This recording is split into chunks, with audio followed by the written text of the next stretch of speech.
The exceptions to the rule of desire are never more than apparent. There is no mediator in the case of the Madeleine or the steeples of Martinville. However, the steeples do not evoke a desire of possession, but a desire of expression. The aesthetic emotion is not desire, but the ending of all desire, a return to calm and joy. Like Stendhal's passion, these privileged moments are already outside of the novelistic world. They prepare the way for the past recaptured. They are, in a sense, its annunciation.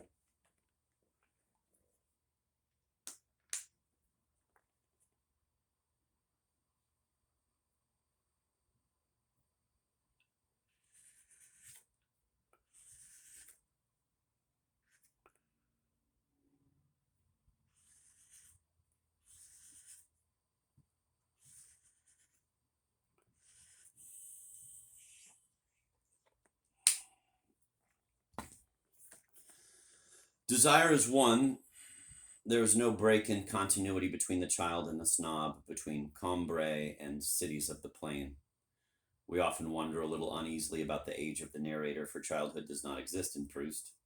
Autonomous childhood, indifferent to the world of adults, is a myth for grown-ups.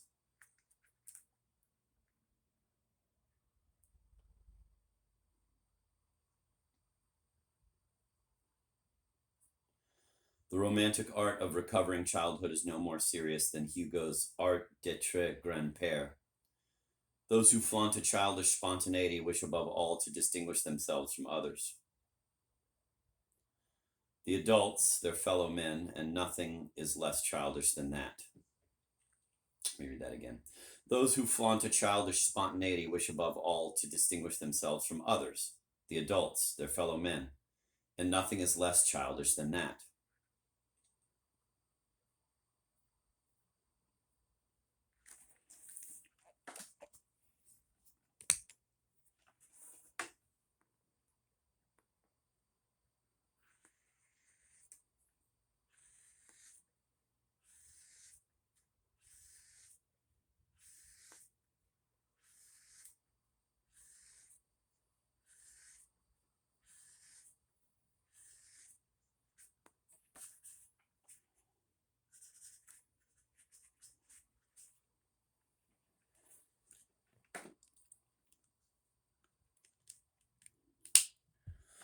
True childhood does not desire more spontaneously than the snob.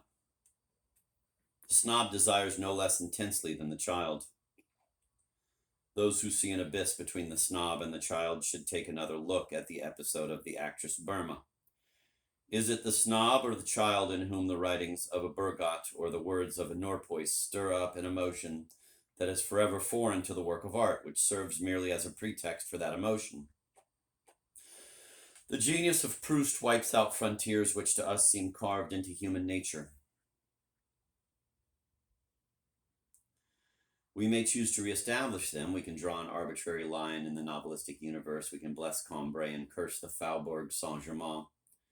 We can read Proust as we read the world around us, always finding the child in ourselves and the snob in others. But we shall never see the meeting of Swann's way and the Guermant's way. We shall always remain ignorant of the essential truth of remembrance of things past.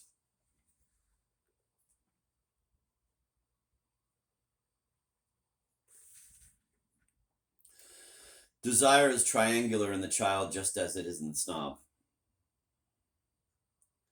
This does not mean that it is impossible to make any distinction between the happiness of the one and the sufferings of the other. But this true distinction no longer has its source in the excommunication of the snob. It does not concern the essence of desire, but rather the distance between mediator and desiring subject. The mediators of Proustian childhood are the parents and the great writer Bergot, people whom Marcel admires and imitates openly without any fear of rivalry on their part. The child's mediation, therefore, constitutes a new kind of external mediation.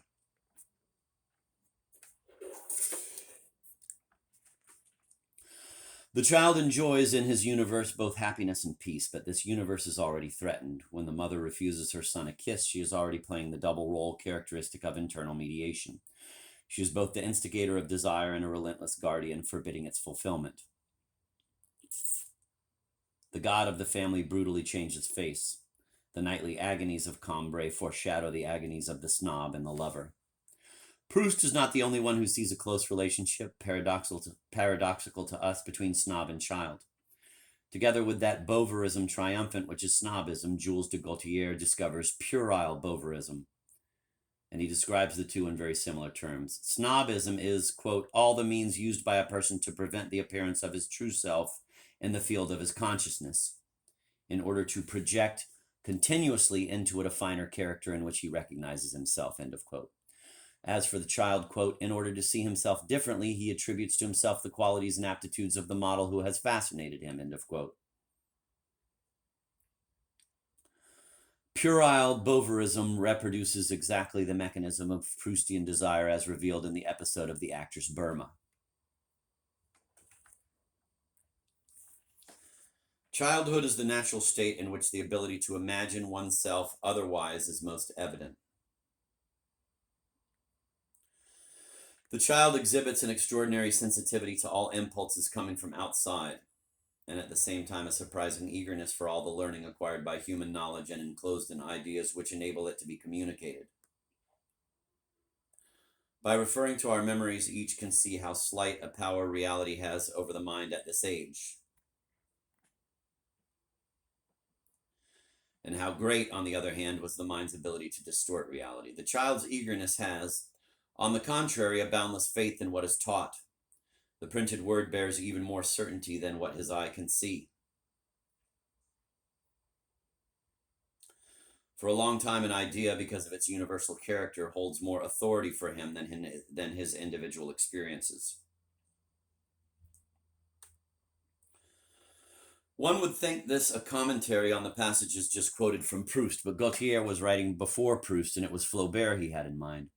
Strong in his fundamental intuition and confident of adhering to the heart of Flaubert's inspiration, Gaultier radiates freely from that center, applying the idea to areas which Flaubert had not noticed and drawing conclusions which he might have repudiated. It is a fact that for Flaubert, suggestion plays a more limited role than Gaultier claims for it.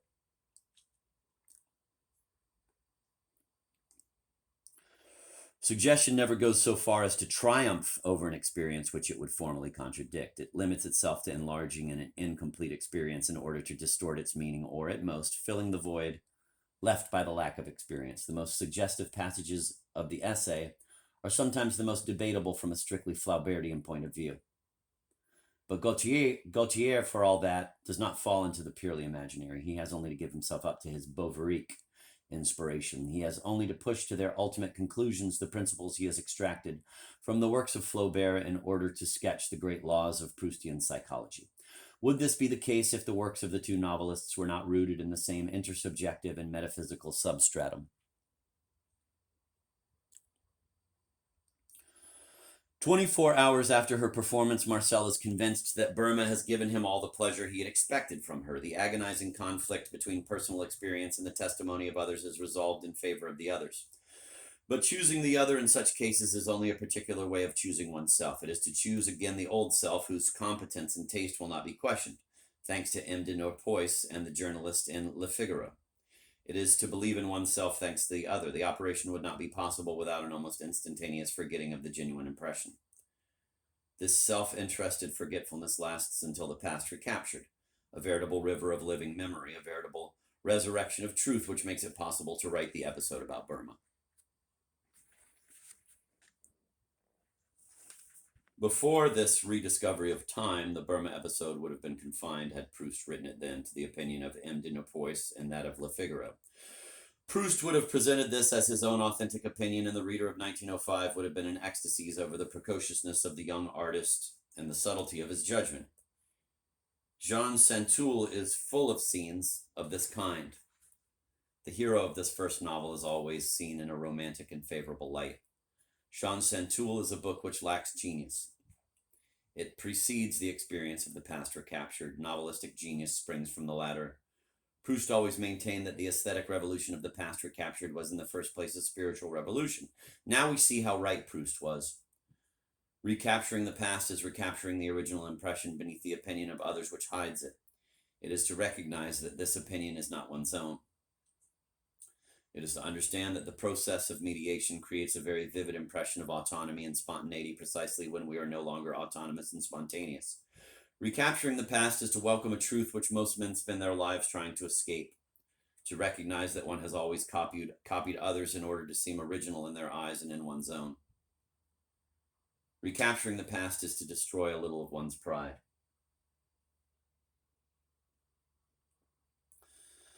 Novelistic genius begins with the collapse of the autonomous self. Bergot, Norpois, the article in Le Figaro, the second-rate writer would represent all these as deriving from himself. But the genius shows them to us as the opinion of the other, thereby achieving a real intimacy of consciousness. All this, of course, is very banal, very common. This holds true of everyone except us. Romantic pride willingly denounces the presence of the mediator and others in order to found its own autonomy on the ruins of rival pretensions. There is novelistic genius when what is true about others becomes true about the hero, in fact, true about the novelist himself. After cursing others, the Oedipus novelist realizes he himself is guilty. Pride can never reach its own mediator. But the experience of the past recaptured is the death of pride. The birth of humility and thus of truth. When Dostoevsky praises the terrible strength of humility, he is speaking of novelistic creation.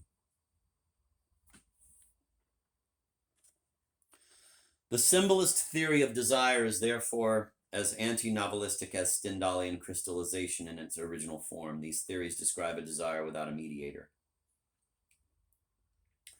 They express the point of view of the desiring subject who is determined to forget the role of the other in his vision of the world. If Proust resorts to symbolist vocabulary, it is because the omission of the mediator never occurs to him when he is no longer dealing with a concrete novelistic description. He is not considering what the theory suppresses, but what it expresses. The vanity of desire, the insignificance of the object, the subjective transfiguration, and that disappointment which is called possession. Everything in this description is true. It is false only when one claims it is complete. Proust writes thousands of pages to complete it. The critics write none. They isolate a few rather banal sentences and the whole of the past are captured and say, "This is Proustian desire." These sentences seem precious to them because unwittingly they encourage the very illusion which the novel crushes, that illusion of autonomy to which modern man clings more tenaciously as it becomes increasingly false. The critics tear up the seamless tunic which the novelist has struggled to weave. They come back down to the level of common experience. They mutilate the work of art just as Proust at first mutilated his own experience by forgetting Bergot and Norpois in the Burma episode. The symbolist critics thus fail to grasp the significance of the past recaptured. They reduce the novelistic work to the level of the romantic work.